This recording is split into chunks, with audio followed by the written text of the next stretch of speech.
Welcome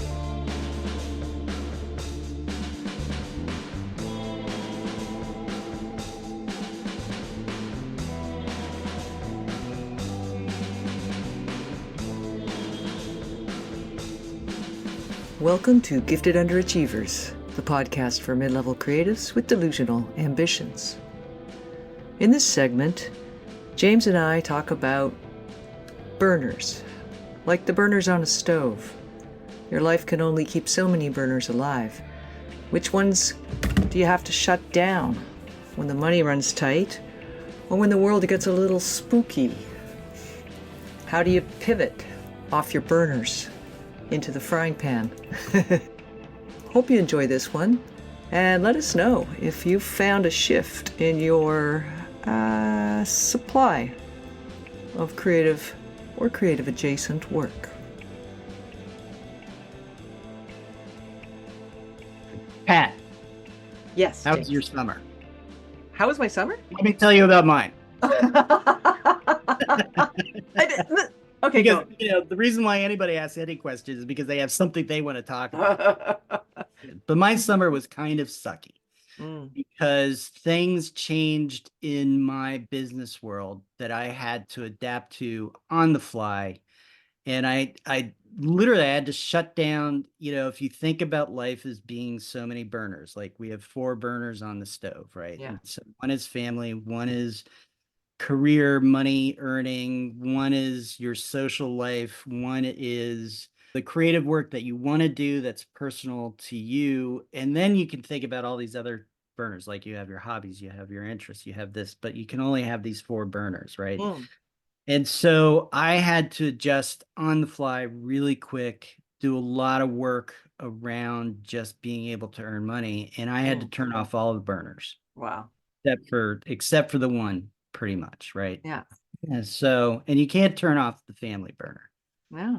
That's always there. So it was one of these phases that I think we all go through who have these creative kind of jobs, support ourselves, and where something shifts, you got to adapt, or life intervenes and you got to move. But I did not have the summer that I planned on having. And so now I'm feeling like I really miss, because we've got fall coming, trees are turning, it's getting cold, and I feel like summer never happened. And so that really got me thinking about this kind of burner idea, right? So it's so easy when you're really deep into whether it's writing or art or something else, to like shut everything else down, focus on that one thing. And we always hear these stories, famous artists or what have you, musicians, who that's all they do, right? Yeah. And that's how they measure like the value of, are you really a writer? Well, then why are you doing all these other things, right? Why are you having kids, to that level? And so it got me thinking, you got to focus on the things that have value, and not just monetary value, but personal value. And you've also got to keep one burner that's just about enjoying life. And it's a mix that I often get wrong. So it made me curious about, what do you do? Because when we talk, it always sort of feels like you've got it pretty well figured out, but probably maybe you feel like, no, I struggle with the same things. Oh God, yeah. Yeah. Burners, I feel like one of my main burners since I got pneumonia, so for the last 8 years, has been my health, mental, physical. I always try to keep the health burner going, regardless of what else is going on. So daily moving around, that's about it. That's all it really takes. Trying not to poison myself. Although, I think we can all tolerate a certain amount of poison. What doesn't kill you makes you stronger. But so that's the one I just never turn off. If I need to sleep, I'll sleep. The but that's sort of a baseline one. Over the last few years, I've gotten a lot better on remembering that, well, like you gave the example of a really successful artist, pick anyone, like say Picasso. And my immediate thought was their families are all fucked up because they have this example of a person who just really doesn't think about them that much, doesn't, seem to consider their their needs as part of the equation of life. And maybe that's just the old style, you're the wage earner, that's all you need to focus on. But I think, yeah, I like having a good relationship with the people in my life. And I'm also really good at just grinding and saying, Mhm. I can't go to that movie. I can't do this. I can't do that. I've got to focus on making money right now. So my making money burner works pretty well when there's electricity to my stove or gas to my stove. But what happened to me this summer was there was no gas. It was like the projects dried up. I had a lot of new editors because I teach editing emailing me saying, am I doing something wrong? I'm not getting any projects. And it's really hard to get projects when you first start in any business. Mhm. But I also felt they weren't doing anything wrong because I've never had that much trouble getting a project going as I did this past summer. And I just think it was a combination of things. One of which is when I first started working in this business, I always thought about how much money did I make today? Mhm. Like I didn't like to think in terms of even in months. I just wanted every day to make enough money to pay the bills. And I took my eye off that ball a couple of years ago because the money was coming in so steadily and I always was in a surplus. And then this past summer, I remembered that lesson and just thought I could kind of have to go back to basics on that. And in order to keep that burner going, the world has changed since I started the business. The business has changed. So kind of like what you experienced this summer, it's just what used to work didn't stop working. And so I had to go back to the drawing board and then I got not sidetracked. I decided to put more focus on things like this podcast and my book launch than I would have 5 years ago when that burner dried up. 5 years ago, I would have been on Craigslist looking for editing work. Maybe not 10 years ago when earlier. This year, I didn't do that. I just went, it's all going to work out. It's a gap. It's not a condition. And so my movement was kind of away from focusing on that burner and more towards focusing on the kitchen, what else is in the stove? What do I feel like doing? How Mhm. hungry am I? That kind of stuff. And do I know what's going to be high value right away? I don't. I never know what's going to Mhm. matter right away. So I just feel like my reality is that I'm not hand to mouth. I'm lucky, like I'll run out of money for sure this year if I don't make any more, but I'm not going to I can refinance, I can do other stuff to carry myself over the gap. I'm nowhere near changing, getting a jobby job or anything like that. So the other burners that I have, yeah, they went down a little. I tamped them down, like let's say my hanging out in restaurants burner, which is already extremely low, that went to nothing. I turned it off. I Yeah. only do what I have to do in that regard. And there was lots of other things that I just opted out of completely, just not Mhm. not going to stuff that I didn't feel like I could afford to go to. And using gift cards that I'd gotten over the years, because those never expire anymore. So I kind of tried to keep the other burners going with just the detritus of my previous habits in life. Like I had a bunch of stuff in the freezer. I don't know why I'm talking about the poverty mindset, but anyway, it that was my big concern this year. That Yeah. burner kind of stopped around the end of May and it's just fired up again last month. And actually, yeah, last month, September. And that's a long gap for somebody who's self-employed. So I had money coming in, but it wasn't what I usually have. And Yeah. it was no fun. So I think I don't really ever completely lose a burner unless it's so optional that it's not even a burner. It's just like an extra thing. But when Yeah. my main burner turned off, that's the one that bothered me the most, the money one. And in that one, weirdly, I didn't double down on the money one like I normally would do. I just went, well, what's exciting? What's fun right now, Mhm. work-wise? I still work 10-hour days because I have so many creative projects. So it wasn't like I was just fucking off halfway through the day to go do something fun, but it was a different type of work because I was not producing work for other people. Yeah.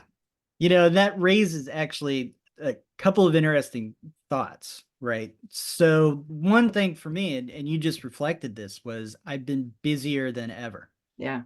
in a stressful, kind of busy way. But the money has not been what it needs to be, and the jobs have not been precisely what they need to be. I mean, I've been working with some wonderful people and doing interesting things, but at the same time, it's not the work that I usually have, where I have a Mm. big writing project that kind of sustains me, and then I pick up some little side things along the way to, add a little bit more interest and intrigue and whatever to what I'm doing. Yeah.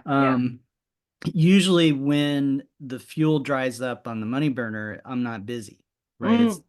have work. So Yeah. that was very unusual this summer. And so listening to you and this conversation is, what are some of the things that we do to turn the gas back on? Mm.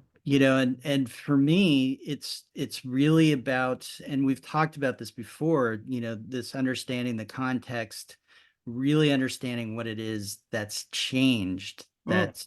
that you have to react to, and then being able to also then understand what you can bring and how you can shift your, for me, it was my presentation, right? Right. Yeah. So if everybody's looking for somebody who's a New York Times bestseller in the last year and has won huge awards in the last year for ghostwriting, Mm-hmm. how can I adapt to that? How can I shift my bio and my pitch, right? And so Yeah. and the only way that I could figure that out was that understanding the context type thing. Mm-hmm. Then it also got me thinking that because I had to shut off all those other burners, it affected other people in my life.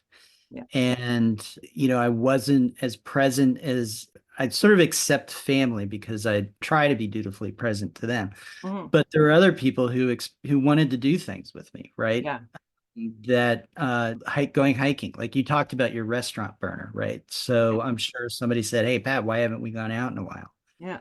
And so it got me to thinking, what do you do to try and understand what you need to do to turn the burn, to refuel the burner? And how do you navigate the relationships that get affected? Yeah. Um, well, to understand it, I really have to go inward and see, is my life working for me right now, regardless of this problematic burner? Like, what else is wrong?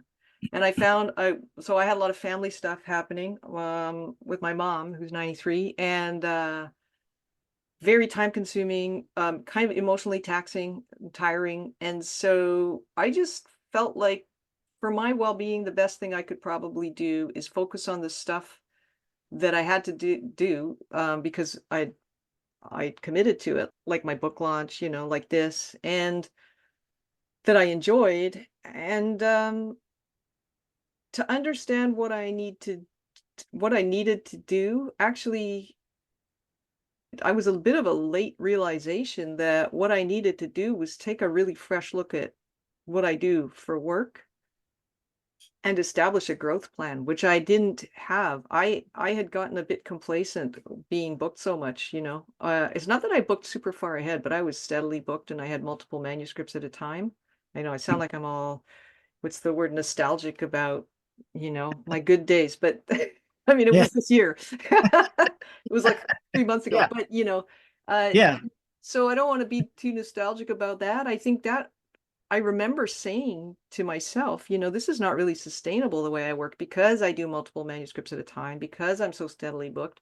It wasn't leaving me any time to write or do fun stuff during my work hours, I mean. And because I'm self-employed, I feel like if it's not going to be fun, what are you doing? You might as well just go get a job. So that was it was good for me. I want to say it was productive. I think that now what it forced me to do was take a fresh look. All of like my main website, Lucid Edit, it was so stale because I hadn't uploaded any testimonials or really even looked at it. And so I took a fresh run at that, and it's in progress. I kind of wish I'd done that earlier in the summer. Now I got jobs coming back in and I'm like, oops. Whatever the hell I was doing for 10 hours a day. But I trust myself enough to know that it wasn't a waste of time. I got a little unfocused for a couple of weeks in August. I was like, I stopped time blocking. I stopped knowing, what I was going to do when I came to my desk in the morning. And that for me is the kiss of death, because then I can just use my email Mm. as an in basket and I just waste the day. So now I got my restrictions back, my sort of structure back. I remembered how I work best, and I feel like The money is a blip. It'll come and go. That doesn't to me feel long term. What feels long term to me is the remembering to go big picture, to keep Mhm. having my CEO meetings once every quarter, to keep focusing on the next thing. I kind of lost a part of my work life that I'd been around since 2019, which was teaching, because the school kind of said, well, let's turn this into a drip fed course. And then I didn't do the drip fed course. I just kind of went, oh no, I'm I'm not feeling it. So there, I lacked a little bit of discipline, but I think I understand the bigger picture, which is that you can never stop being strategic about what you're doing. Yeah. Yeah. And the need to always be aware of shifts, Yeah. right? So I finished two big book projects in March and I felt great about those projects, was excited about those projects. But I Yeah. was also really excited because I had felt kind of overworked because I had been doing those two plus there was a third and, Mhm. really busier than I want to be and in a way that is sustainable. Yeah. So I was really looking forward to taking a little bit of a break to do, some lighter editing type projects and then turn around and get one big book, Yeah. right? Yeah. I've proved to myself over the last 10 years that that's what I can consistently do. Yeah. And when I turned around to do it, all of a sudden the landscape, because I hadn't had to pitch for a book in at least a year, Yeah. landscape had shifted for how the ghostwriting agencies I work with select writers. Yeah. And so I was not aware of it. I wasn't aware for a long time as I'm sending out these pitches and I'm not getting picked. And I'm like, Yeah. what's going on? And so it took finally reaching out and saying, what's up? Yeah. I'm just going 0 for 2, but not 0 for 10. Yeah. What's going on? And that's when it became aware that things had shifted. Yeah. So then I had to rethink and reorganize and restructure. And, now things are coming back in and I'm getting more work and all that kind Mhm. of stuff. But it was really frustrating and hard. And it took place over the summer when you have this plan of here's the things I'm going to do. Yeah. And it was disappointing, I think, for some people because I wasn't able to do some things that I said I would do, which Mhm. also feel lousy when I can't do things that I say I'm going to do. Yeah. Yeah. Yeah. So, and I think you're absolutely right that you've got to stay on the ball, and you've got to be strategic, but you've also got to be human. And I think part of that humanness is those burners that, I'm not a terribly social person, but I do need to get out and I do Yeah. need to do things with other people and those kinds of things. And when you turn those up, boy, I really felt that absence. Yeah. For sure. Yeah. Yeah. I felt lonesome a couple of times this summer. And it's not I think it can be hard to know what's important to you until you're in the middle of not having done it for a while. And then Mm, it's harder to reach out and go, oh God, can we meet right now? I've just done weeks, So I think yeah. having some kind of awareness of your own needs, your own priorities personally is always really important. That's why I like to meditate. It's like Mm, it's not thinking, but it's sitting with yourself long enough that you can slow down to not be running on empty for the rest of mm, the day. And yeah, I think the part about being strategic, I think it becomes a habit. It's like a muscle you can train. And I had it trained really well because for the first 5 years of my business, I bootstrapped myself up. I didn't have an investment, money to live off. I had to make everything the month I needed it. And so yeah. I got very strategic and I thought long term, oh, I need to write a book 5 years in so then I can have like a talking point and then I didn't think I would turn it into a course, but what ended up happening. So that kind of need for being able to strategize never goes away. And then I think the other thing I realized this summer was that being prepared for the next step means having thought about the next step. So if you're, say, applying for grants or, writing a book or working on story cycle or whatever you're working on, You've got to know how you're going to describe it to people. You've got to be ready to pitch it before you're ready to pitch it.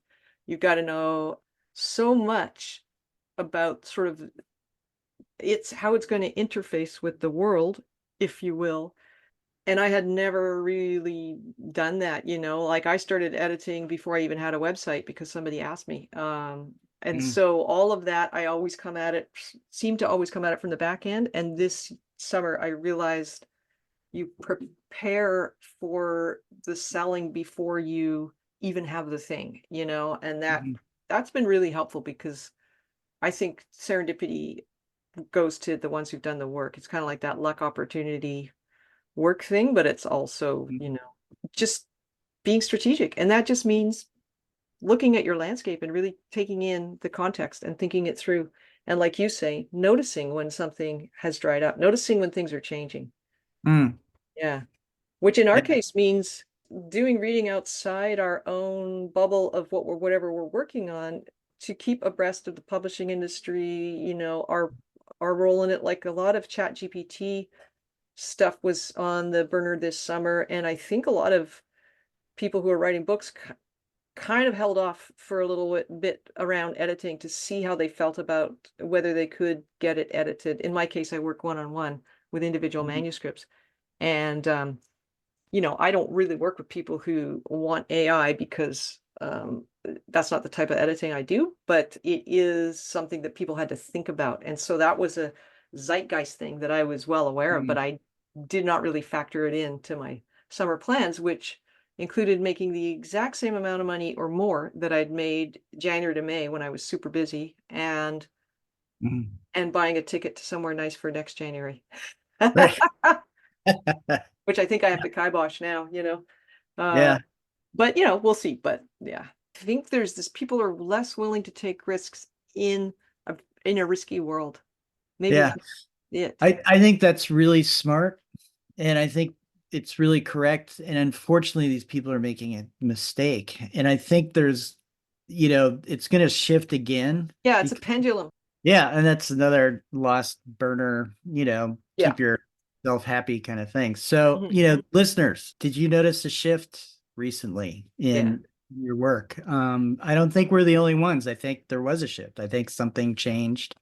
I can identify it for specifically what I do. I think Pat can identify it specifically for what she does. But if you're a visual artist, a photographer, a dance actor, what have you, was there a shift? Did you notice differences? How are you dealing with it? How are you navigating? How are you managing? How are you being strategic? We'd love to hear from you. And if it's interesting, we'd love to have you on the podcast and talk about it.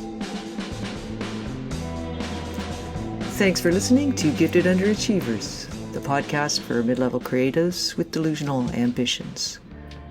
As you know, we'd love to hear from you.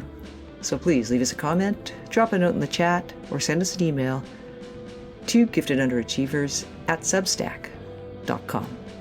Thanks for listening.